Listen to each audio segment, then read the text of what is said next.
Si queréis ir buscando el texto, ¿vale? Pero ya en el capítulo 4 ya lo vamos a terminar el 4. A ver que lo tengo aquí. En esto se mostró el amor de Dios para con nosotros. Así es como he titulado la predicación de hoy. Como siempre, o como estoy haciendo ahora en todas las predicaciones de esta serie, estoy utilizando siempre un versículo del texto para poner como título, ¿no? Y entonces hoy llegamos a como un punto clave dentro de la carta de Juan, ¿no? Y el amor es uno de esos grandes temas de la vida y de la humanidad por los que ha corrido tinta, ¿no? O sea, se ha escrito de todo acerca del amor. Y a veces pienso que es como ingenuidad volver a tocar el tema del amor y sabiendo, ¿no?, cuántas personas han hablado del amor, cuántos han intentado hacer una definición sobre el amor y sobre todo el concepto que cada uno tiene acerca del amor, ya sea en la filosofía o en la religión, en diferentes religiones, o fuera de la religión, en el humanismo, en donde sea, ¿verdad? Porque al final el amor es uno de esos conceptos que ha sido definido y redefinido en tantas ocasiones, entonces a veces yo pienso que puede ser ingenuidad volver a hablar sobre el tema. Pero supongo que sería ingenuidad si dependiese de una opinión personal, ¿no? Al ser un tema tan claramente manifestado en la palabra de Dios y que Dios ha revelado, entonces pienso que no es ingenuo hablar sobre este tema. Cuando hablamos del amor, si algo podemos sacar en conclusión, es que es un valor, un sentimiento, una virtud muy elevada, demasiado elevada. Y ante la grandeza de lo que es el amor, creo que como humanos nos sentimos demasiado pequeños y demasiado minúsculos, ¿no? Porque vemos en el amor algo mucho más que simplemente, como solemos decir, estar enamorados. No, el amor es mucho más que eso. Y ante esa grandeza, pues nos sentimos muy humanos, claro, por supuesto. Todos lo experimentamos, todos somos tan pequeños ante eso. Pero a veces nos sentimos ajenos también al amor, porque es algo que es tan elevado que, aunque es humano, porque lo sentimos todos los humanos, sin embargo es tan alto y con unas expectativas tan altas o con unas metas tan altas que vemos que tampoco podemos llegar 100% a ellas, ¿no? Si hay algo entonces que pretendo hoy es que podamos entender más profundamente el amor, que por cierto proviene de Dios, nada más y nada menos que de Dios. Ese es del que vamos a hablar hoy en el texto. Y claro, para todos nosotros que somos creyentes, pues nuestra definición de amor viene dada por Él, nuestra experiencia viene dada por Él, nuestra práctica del amor viene dada por Él, y debemos conformar el amor conforme a lo que Él nos ha revelado. Así que vamos a leer el texto, que también lo tengo por aquí, desde el versículo 7. Y así terminamos ya el capítulo 4, dice: Amados, amémonos unos a otros, porque el amor es de Dios. Todo aquel que ama es nacido de Dios y conoce a Dios. El que no ama no ha conocido a Dios, porque Dios es amor. En esto se mostró el amor de Dios para con nosotros, en que Dios envió a su Hijo unigénito al mundo para que vivamos por Él. En esto consiste el amor, no en que nosotros hayamos amado a Dios, sino en que Él nos amó a nosotros, y envió a su Hijo en propiciación por nuestros pecados. Amados, si Dios nos ha amado así, debemos también nosotros amarnos unos a otros. Nadie ha visto jamás a Dios. Si nos amamos unos a otros, Dios permanece en nosotros y su amor se ha perfeccionado en nosotros. En esto conocemos que permanecemos en Él y Él en nosotros, en que nos ha dado de su Espíritu. Y nosotros hemos visto y testificamos que el Padre ha enviado al Hijo, el Salvador del mundo. Todo aquel que confiese que Jesús es el Hijo de Dios, Dios permanece en Él y Él en Dios. Y nosotros hemos conocido y creído el amor que Dios tiene para con nosotros. Dios es amor, y el que permanece en amor, permanece en Dios, y Dios en él. En esto se ha perfeccionado el amor en nosotros, para que tengamos confianza en el día del juicio. Pues como Él es, así somos nosotros en este mundo. En el amor no hay temor, sino que el perfecto amor echa fuera el temor, porque el temor lleva en sí castigo, de donde el que teme no ha sido perfeccionado en el amor. Nosotros le amamos a Él porque Él nos amó primero. Si alguno dice, yo amo a Dios, y aborrece a su hermano, es mentiroso. Pues el que no ama a su hermano, a quien ha visto, ¿cómo puede amar a Dios, a quien no ha visto? Y nosotros tenemos este mandamiento de Él: el que ama a Dios, ame también a su hermano. Amén, amén. Lo primero que nuestro texto nos viene a enseñar, lo voy dejando por pantalla, es que el concepto del amor sin Dios es algo que está completamente tergiversado, ¿no? Porque el apóstol Juan lo que nos invita aquí es amarnos los unos a los otros, vuelve una y otra vez a dar vueltas al mismo tema en su carta. Una de las grandes cosas de las que quiere hablar aquí es cómo se manifiesta verdaderamente que alguien cree en Dios o que tiene fe o que es cristiano, ¿no? Y una de ellas muy, muy constante es el amor a los hermanos, que ya estuvo haciendo énfasis en el capítulo 3 y lo estuvimos viendo, pues otra vez va a recuperar el tema, ¿no? Pero ahora nos dice con mayor claridad que nuestro amor debe existir. ¿Por qué razón? ¿No? Porque Dios es amor, es lo que dice él. Por eso es que nosotros debemos amarnos unos a otros. Y claro, hay una vinculación muy estrecha, muy clara entre amar y conocer a Dios. Claro que muchos podrían decir, mira, yo conozco a mucha gente que no conoce a Dios y aún así saben amar a sus parejas, saben amar a sus hijos, saben amar a sus amigos, etc. Y evidentemente no podemos hacer una distinción tan radical como para decir que solo los cristianos saben amar, ¿no? Porque todos los seres humanos, por el simple hecho de ser humanos, hechos a la imagen de Dios, pues sabemos amar. Otra cosa es cuán roto esté el concepto del amor en nosotros, pero evidentemente que la gente sabe amar, aunque no conozca a Dios, porque está la imagen de Dios en ellos, evidentemente. Ahora bien, debemos tener en cuenta que desde que nuestros primeros padres allí en el huerto del Edén, siempre decimos jardín, y era un huerto. Nuestros primeros padres, Adán y Eva, allí en el huerto, sabían amar, hasta que en Génesis 3 perdieron aquella capacidad de amar como debían, tanto a Dios como entre ellos mismos, ¿verdad? Y tal es así que ningún ser humano entonces desde ese momento, sea cristiano o no, sea creyente o no, o de la religión que sea, me da igual, puede decir de sí mismo que sabe amar bien. Ni siquiera nosotros, y eso es algo que supongo que sabemos, pero a mí, como siempre me gusta decir cosas molestas en el púlpito, pues yo las digo. Los cristianos no sabemos amar bien tampoco. Y es peor para nosotros porque se nos está diciendo el texto que debemos hacerlo. Entonces, considerémoslo. ¿Y en qué se nota que no amamos a Dios como Él quería que lo hiciésemos desde el principio?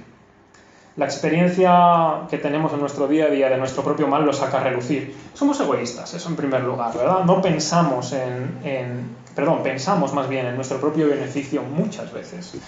Y ponemos como objetos de nuestro amor personas y cosas por encima de Dios. Y las divinizamos, ¿no? Que básicamente es lo que define un ídolo, divinizar algo o una persona por encima de Dios. Y así un largo etcétera. Bueno, sin ir más lejos, la guerra está claramente manifiesto que es una gran muestra de que no sabemos amar a los demás como debemos y tantas cosas, ¿no?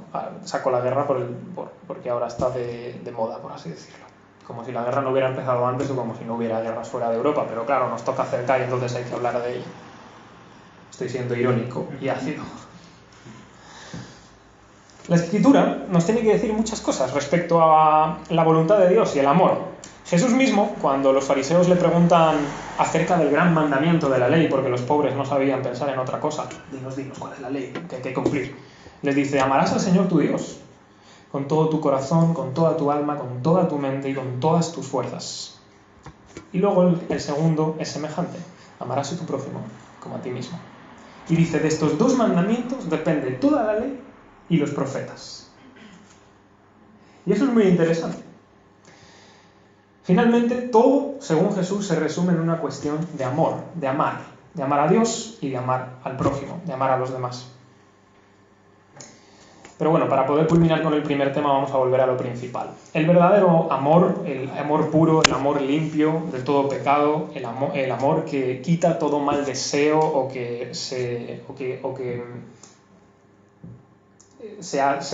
adecúa a la intención que Dios tiene, es precisamente este que nos ha enseñado Jesús. Esa vinculación entre amar a Dios, amar al prójimo y tener esto en consideración porque la ley y los profetas dependen de ello, nada más. Hay muchas otras cosas que por supuesto podemos hacer, ¿no?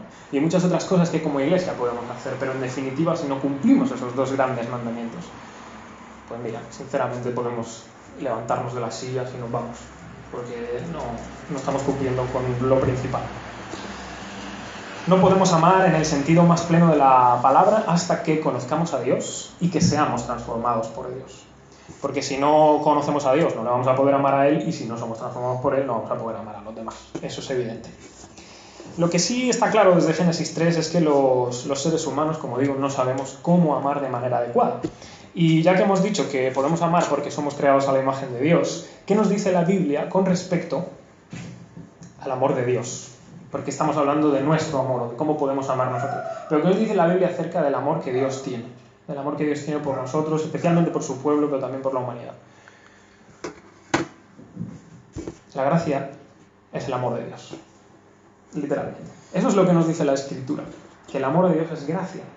Y la gracia consiste en Dios amándonos primero. El apóstol es muy claro aquí. El amor de Dios significa que Él envió a su único Hijo al mundo para que podamos vivir por Él. El amor al final no consiste en lo que nosotros hagamos, ¿verdad? Sino todo lo contrario, lo que Dios ha hecho. El amor, es de Dios, no nuestro, y por tanto la definición o la manera en que se visibiliza ese amor lo debemos buscar en Dios, no en nosotros. Y este es, a mi juicio, el principal problema del mundo en general actual, y también puede ser lo nuestro si nos desviamos. Y es que siempre tenemos a miles de seres humanos queriendo averiguar más acerca del amor, pero empezando por ellos mismos. Intentando definir el amor por sí mismo. Y es que eso nos pasa con todo, en verdad. O sea, siempre es como que intentamos buscar las cosas desde nuestra propia experiencia, desde lo que nosotros vivimos, desde lo que somos. Nunca pensamos, oye, y quizás la definición de ciertas cosas, o si no de todo, esté fuera de nosotros, ¿no? Y creo que nos pasa lo mismo con el tema del amor, y por eso desviamos tantas veces a Dios de la ecuación, y ya lo hemos hecho, y por supuesto, pues hasta ese punto hemos llegado, ¿verdad?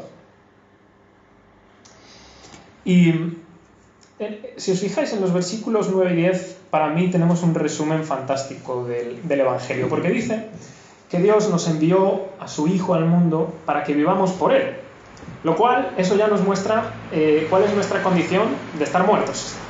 Si Él ha enviado a su Hijo único al mundo para que vivamos, es que estamos muertos, eso es lo primero. Muertos en pecados, muertos en delitos, muertos desde allí, desde el principio, desde Génesis 3, tanto física como espiritualmente, las dos cosas. Esa fue la maldición del Edén. Y después dice que no es que no amamos a Dios, que vivimos en pecado. Precisamente es por eso que ha venido Jesús a rescatarnos, que estamos lejos de Él y de su voluntad, pero que a pesar de eso Él ha querido amarnos, Él ha querido entregar a su Hijo por nosotros, que lo ha enviado en propiciación por nuestros pecados. Para mí estos dos versículos son un resumen perfecto del Evangelio. Siempre se suele decir, el resumen del Evangelio es Juan 3:16, sí, y esto también es el resumen del Evangelio, quiero decirte. O sea, se ve todo. Envió a su Hijo al mundo para salvarnos, estamos viviendo en pecado, su gracia es lo primero, no hay nada que nosotros podamos hacer, ¿verdad? Todo es un resumen del Evangelio. Cuando expuse el capítulo 2 de la primera carta de Juan, hablamos un poquito acerca del tema de la propiciación. Y en las antiguas religiones paganas, el concepto de la propiciación pues era básicamente que la gente ofrecía como ciertos sacrificios a sus dioses para aplacar o para apaciguar la ira de ellos, ¿no? Pero en el cristianismo hay una clara diferencia con respecto a este tema de la propiciación. Porque no es que no haya ira, que sí que la hay, Jesús mismo nos enseñó eso, ¿verdad? Precisamente en Juan 3:16, siguientes versículos, nos habla precisamente de que todos aquellos que no creen, la ira de Dios está sobre ellos. Entonces, no es que se diferencie en que no hay ira, porque la hay, ¿no? Dios también siente ira hacia todo lo que es objeto de pecado. Sino más bien, la propiciación en el cristianismo es diferente porque no son los hombres intentando ofrecer algún sacrificio para ver si Dios elimina su ira. Es Dios mismo proveyendo el sacrificio que elimina su ira de sobre nuestras cabezas. Y eso es muy diferente. Porque las antiguas religiones paganas era lo que fuese, hasta humanos, sacrificios humanos, con tal de apaciguar esa ira. Dios tiene ira sobre nosotros, eso debemos asumirlo pronto, pero ha querido enviar a su Hijo. O sea, su gracia ha sobreabundado sobre eso. Y Él ha enviado ese sacrificio para que su ira esté fuera de nosotros. Y eso cambia las cosas. Y hace que el concepto de la propiciación sea muy diferente. Si queréis saber más acerca de la propiciación, os recomiendo leer especialmente el libro de Levítico, porque ahí se explica mucho lo que significan los sacrificios expiatorios y la propiciación. De hecho, en el tabernáculo había un mueble en concreto encima, donde el arca encima estaba el propiciatorio, que era donde se echaba la sangre del sacrificio por excelencia. Y implicaba precisamente que Dios les era propicio porque había habido un sacrificio. Así que, Como digo, esta es realmente la cuestión de que ha enviado en propiciación por nuestros pecados a su Hijo. Que Jesús se coloca en nuestro lugar, que Jesús es nuestro sustituto, que Jesús expía, es decir, paga la pena por nuestros pecados y paga la culpa que nosotros nos merecemos. Y Él está en nuestro lugar. Y esto es interesante que lo diga antes de lo que voy a entrar. Que yo diga que a Dios le produce repulsión el pecado. Que yo diga que Dios siente ira. Lo quiero decir antes, por una sencilla razón. Porque después de hablar de esto entramos en el versículo por excelencia que todos nos conocemos. Que Dios es amor. Pero Dios es amor, pero no es solo amor. Los que habéis estudiado teología sistemática, lo sabéis. Dios es amor, pero no es solo amor. Dios es santo. Dios es justo también. Dios es muchas cosas, tiene muchos atributos. Cuando digo que Dios no es solo amor, me refiero a que Dios no es Papá Noel. ¿Sabéis, no? Lo que se entiende. O sea, claro, Dios siente ira, Dios castiga el pecado, Dios juzga el mal. De hecho, si yo no creyese en un Dios que siente ira, no caería directamente, porque es que no es un Dios justo. No es un Dios que pone las cosas en su lugar. No es un Dios que definitivamente dice, oye, el mal sí tiene consecuencias. Y las consecuencias las ve conmigo. Entonces, por eso, si alguien piensa que Dios no siente ira, o que Dios no castiga el pecado, o que Dios no toma, o sea, no paga con sus consecuencias el mal, entonces mirar a la cruz, porque decirme, ¿qué es eso entonces? Si yo me merezco estar en la cruz, ¿qué es la cruz? Pero sea como sea, si tenemos un Dios que solo es amor, que solo es pura gracia y pura misericordia siempre, lo cual no estoy eliminando, que Dios es grande en misericordia y lento para la ira, y que al final su amor siempre está detrás de todo, por supuesto. Pero si creo en un Dios que no tiene estas cosas, o que no es así de justo, que no es así de santo, pues el Dios al que adoro cada domingo, o el Dios que adoro de lunes a viernes, es el Dios de mi bolsillo, el Dios de mi imaginación, el cual no es el Dios de las Escrituras, no es el Dios de la Biblia. Por supuesto que nos vamos a encontrar muchas veces con muchos textos que nos van a sorprender en la Biblia. ¿Y qué vamos a decir? No entiendo de repente esto, porque Dios de repente ha revelado este texto así. Te vas a encontrar con textos muy extraños en la Biblia, y sin embargo eso no quiere decir que de repente en aquel momento al autor se le fue la olla y escribió algo que se encontró por ahí o le dio un venazo, sino que hay cosas que realmente debemos asumir y debemos saber, por supuesto, también interpretar y explicar. Pero si no, decidme. Voy a hacer un paréntesis. Textos como, por ejemplo, Dios saliendo a Moisés de repente por el camino, que parece que lo va a matar por aquel tema de la circuncisión y del hijo y de no sé qué y de no sé cuánto. ¿Os acordáis de aquel texto extraño? Pero ¿y esto? ¿Qué hace aquí de repente si yo estaba tranquilamente leyendo en mi texto? O que de repente vas por ahí y te encuentras a Dios prácticamente como el mayor general del ejército de Israel, matando a diestra y siniestra mujeres, niños y de todo. Lo que quiero decir es que, claro, hay textos muy difíciles en la Escritura, pero debemos entrar más profundo. Debemos entrar mucho más a ver el contexto de las cosas. Porque todo el mundo que quiere criticar dice, anda, mira a Dios diciendo de guerras y de no sé qué. Nadie dice, mira a Dios soportando 400 años a gente que no debería ni haber soportado 3 segundos. O sea, eso no. Mejor lo otro, que suena peor. En fin, lo que quiero decir es que o amamos al Dios de las Escrituras o amamos al Dios que nosotros nos hacemos. Y el Dios de las Escrituras nos va a dejar descolocados. Porque Jesús nos deja descolocados. Y os digo otra cosa. Jesús, cuando venga, a ver cómo te crees que viene. Porque viene fuerte, ¿eh? Si habéis leído Apocalipsis, o no Apocalipsis, incluso en otras cartas o cosas que dicen los evangelios, viene duro, ¿eh? Pero viene peleón. Y bien, o sea, para dejar las cosas en su lugar. Dice, matará al impío con la espada de su boca. O sea, que viene a vengar. Pero bueno, lo que quiero decir es que Dios es amor, pero no es solo amor. Por supuesto que está detrás todo eso y Él es grande en misericordia, todo lo que tú quieras, pero debemos tener esto en cuenta, debemos considerarlo. Que Dios no es ese Dios dulcificado que muchas veces quizás hemos podido querer tener en nuestra mente, en nuestro corazón, o que muchas veces lo dulcificamos cuando vamos a predicarles a otros. Por supuesto, yo no te estoy diciendo que vayas a alguien a predicarle el Evangelio y le empieces a contar las guerras de Canaán, porque, o sea, no, ¿verdad? A nadie se nos ocurre, pero habrá tiempo. Pero da igual, si tú explicas el Evangelio tienes que explicar que hay una mala noticia, y la mala noticia es que hemos pecado, y si hemos pecado estamos lejos de la gloria de Dios, y estamos lejos de la gloria de Dios es que Dios tiene ira sobre nuestras cabezas. Amigo, a ver cómo se resuelve eso, ¿verdad? Entonces hay que explicar todas las cosas. Entonces, Dios es amor, por supuesto, no es solo amor, y creo que en el Evangelio se resuelven las dos cosas. Dicho esto, vamos a pasar entonces un poquito más a descubrir el tema del amor y de cómo se practica. El amor es prueba de que hay comunión en primer lugar entre Dios y nosotros, ¿no? Porque dice Juan que a Dios no le hemos visto. Pero el amor se manifiesta si verdaderamente estamos unidos a Él, o si no lo estamos, pues no, ¿verdad? Aquí se utiliza, como siempre, en la carta de Juan, una palabra, la palabra permanecer. Yo ya la he explicado, pero la permanencia significa algo así como vivir, morar, estar, ¿no? Como muy, muy constante. Por lo que nos enseña que debemos vivir en Él, que somos de Él, que estamos en Él, y a su vez Él en nosotros. Es como una cosa recíproca y mutua.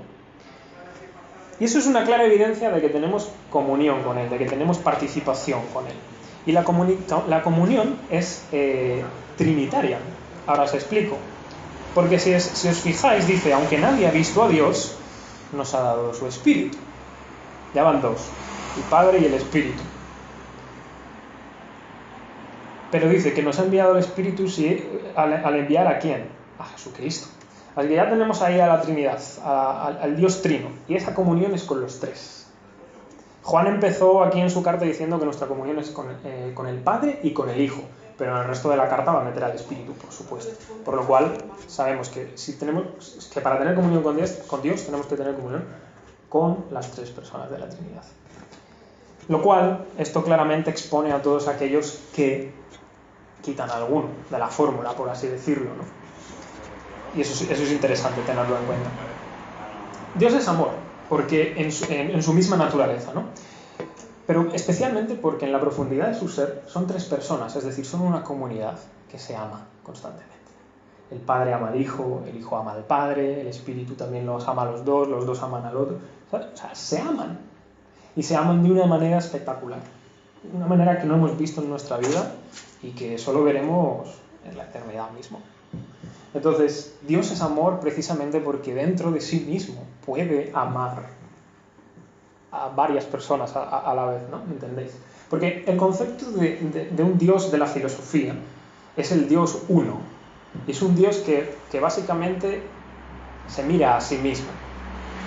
Y no es que Dios no se mire a sí mismo, claro que se mira a sí mismo, se está amando a sí mismo.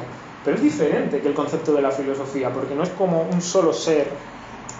A ver, recuperemos, es un solo ser. Pero no es como una sola persona, ¿verdad? Que se está mirando en el espejo, sino que son tres personas amándose a sí mismas todo el rato. ¿Ahora sí? Vale, es que el concepto de ser, de persona, todo eso, cualquier cosa que digas ya la has liado, te vuelves un hereje, sustancia, homoousios y todo eso, ¿verdad? Son cosas complicadas. Y no voy yo a llevar la contraria a mis hermanos en la fe del siglo III ni nada de eso, ¿eh? Así que, lo que básicamente consiste es que Dios nos hace participar de ese amor, es decir, nos hace entrar en ese amor de la Trinidad también. No que entremos en la Trinidad, ojo, cuidado, no estoy diciendo eso, sino que participamos de ese amor de Dios. Ahora, por otro lado está el segundo gran mandamiento. Hemos explicado el primer gran mandamiento, que es el amor a Dios, que nos lleva a la comunión con Él. Pero el segundo gran mandamiento, que es semejante a amar a Dios, es amar al prójimo, y también al hermano, ¿no? Entonces, cosa importante, no existe un creyente verdadero que no ame a su hermano y al prójimo, ¿no? ¿Verdad? ¿Verdad?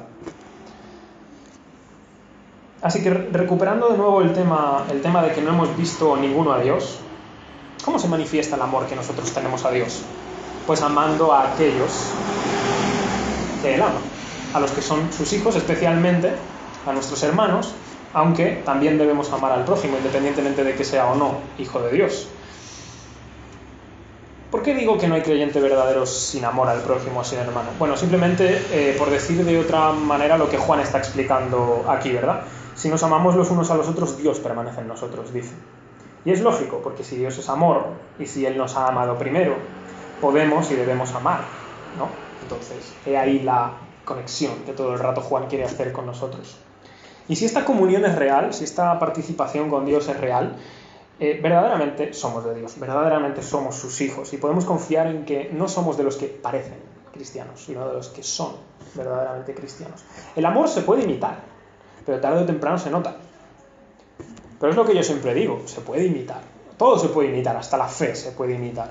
Ahora, tarde o temprano se verá, ¿no? Porque los frutos no se pueden imitar, pero sí la manera de hacer o no. Tanto es así que probablemente a lo mejor en vuestra vida os habéis encontrado con mucha gente que parecía que era creyente y luego no lo era, o miles de cosas más, yo qué sé, ¿no? Pero todo se puede imitar, incluso el amor. Pero al final llega un punto en que nadie se entrega tanto, ni tan sacrificadamente, que es lo que implica el amor. Entonces ahí es donde se descubre verdaderamente quién ama o quién no. Y quien ama a Dios lo puede lograr, pero quien no, eso es imposible, vamos. Antes de llegar a las conclusiones sí que me gustaría ver una última cosa, y es el tipo de confianza que nos aporta el amor de Dios. Sabemos que como Dios es justo, Él va a juzgar al mundo un día, ¿verdad? Lo hemos hablado hace unos minutos. Y los cristianos creemos desde siempre, desde que la Iglesia se formó, que cuando Jesús regrese, viene a juzgar, viene a condenar para siempre a los malos y va a salvar a aquellos que, aunque somos malos también, sin embargo hemos confiado en su gracia, hemos puesto nuestra fe en Él y que formamos su comunidad, formamos su familia, que somos la Iglesia. Este amor de Dios en Cristo, que nos da a nosotros como Iglesia esta confianza, ¿por qué? ¿Por qué nos hace tener esta expectativa de que realmente puedo estar seguro, a pesar de mi maldad, a pesar de mi pecado, a pesar de una y otra vez yo conozco mi corazón, en cada situación de mi vida, a pesar de que muchas veces me pienso que estoy arriba, luego cualquier tontería de la vida me devuelve a la realidad, me doy cuenta de que no? ¿Por qué? ¿Por qué nos da esa confianza? Bueno, Juan dice aquí que su amor nos da confianza porque como Él es, así somos nosotros. Explicamos esto. Jesús es el Hijo de Dios. Nosotros, por la fe, también somos hijos de Dios y compartimos eso con Él. Dios es el Padre del Señor Jesucristo y por la fe Dios también es nuestro Padre. Compartimos también eso con Él. La única diferencia entre los cristianos y los que no lo son, y siempre lo digo, y soy muy pesado con esto, y probablemente ya lo habéis escuchado 300 veces de mi boca, soy como un viejo, yo hay cosas que repito 300 veces. Lo único que nos diferencia a los cristianos de los que no lo son es una cosa, que Dios nos ha amado y nos ha perdonado por su gracia, nada más, nada más. Y aunque decimos que sí, y aunque decimos amén, en la práctica no es verdad. En la práctica nos creemos siempre superiores por alguna razón, muy oculta en el corazón, lo que sea, me da igual. Pero la única diferencia es que Dios nos ha amado y nos ha perdonado por su gracia. Ya está, no hay nada más. Ahora bien, si podemos tener confianza ante el juicio de Dios es precisamente porque el amor, dice, echa fuera el temor. El temor lo que trae en sí es el castigo, ¿verdad? Y ese tipo de temor nosotros ya no lo tenemos. No tenemos ese temor del que sabe que tiene que ser castigado y que va a ser castigado muy dolorosamente y muy profundamente. Porque el amor que Dios nos ha dado en Cristo Jesús es un amor que nos cubre 100%. Esto no quiere decir que no sigamos teniendo temor de Dios, que es diferente, ¿verdad? El apóstol Pedro nos dice que vivamos con temor a lo largo de toda nuestra peregrinación. Y se nos habla muchas veces acerca del temor y el temblor que debemos tener. O la sabiduría de los proverbios nos habla tantas veces, ¿verdad? El principio de la sabiduría es el temor del Señor. Pero es diferente, es un temor que a mí no me gusta decir eso de es reverencia. Bueno, sí, es reverencia, pero también es temor. Es temor. Es temor de hacer aquello que a Dios no le agrada. Es temor de que tú puedes hacer algo que a Dios literalmente es que no le gusta. Pero no es ese temor de saber estoy condenado para siempre, estoy castigado para siempre. Es un temor que ya actúa desde el amor y desde la gracia que sabemos que Él tiene para nosotros. Y si tenemos finalmente esa confianza y esa seguridad, es por lo que he dicho antes. Cristo Jesús pagó en nuestro lugar.